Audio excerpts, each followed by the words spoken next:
Well, Grizzly, could you please tell us what was your inspiration for this endeavor? Well, I guess it all started with the trailer idea. I was wanting to get a trailer so that someday I would be able to carry the the kayak down to the river and without, carrying it like this. I mean, a lot of people have got these carts now, so that was no big deal.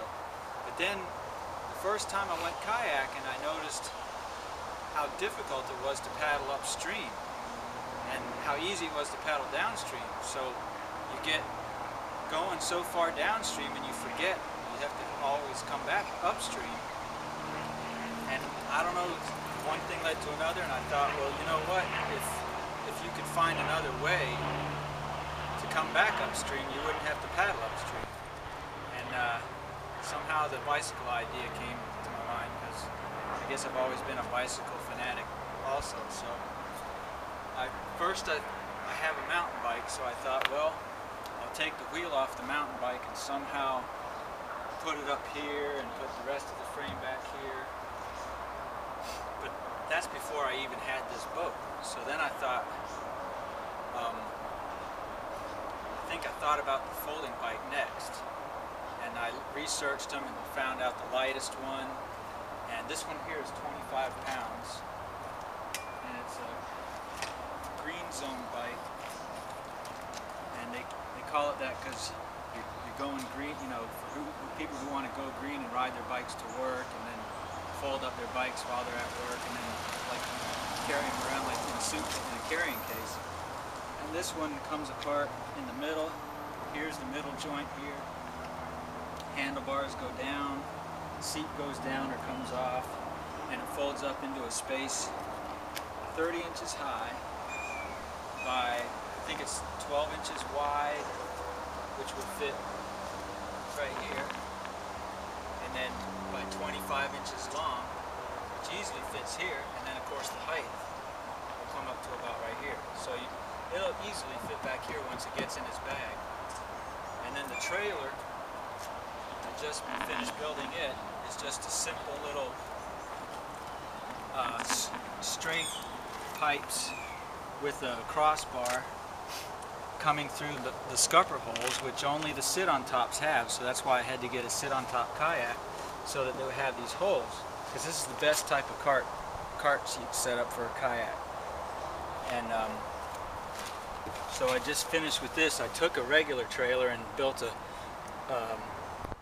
sit-on-top cart for it, and it works well. It only weighs about, they say it weighs about 6 pounds, and I want to get it either welded, or what I think I'm going to do is get some JB weld and just make it really super sturdy, because right now it's a little wobbly from just the one bolt in each hole. And so I'm going to get it pretty sturdy. So then I won't be able to fold it up though.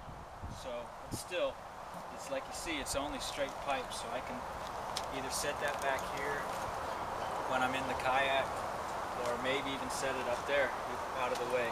But I figured out the other day that if I carry my tire pump along with me, the little bicycle tire pump, portable one, I can take these wheels off, deflate the tires, and put it in this hatches right here. They fit right in the hatches.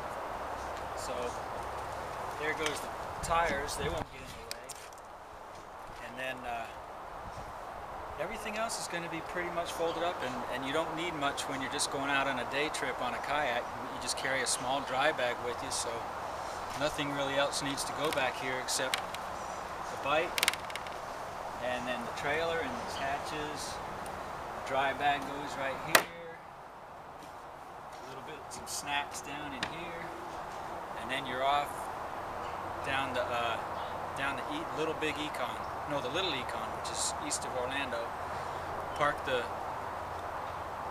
Well, I first thought about parking the bike. This is another reason I came up with the folding bike. First idea was to drop off the bike, take the truck back, drop and put out with the kayak and then go back up and pick up the bike. But that's not saving anything. It's actually doing double the driving that you would be doing. Plus, you just get to ride your bike, so that seemed kind of silly. But with this folding bike, you take the bike with you, you can, I mean, if it was a trail bike, the mountain bike, it would be, you're just about limitless as to where you can take out on with your kayak.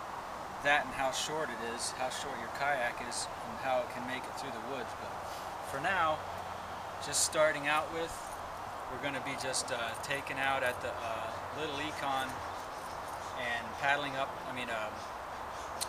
paddling up the Econ River about 6 miles, and then taking the bike out of the holds and unfolding it and riding back instead of paddling upstream, riding up the bicycle trail which parallels the river.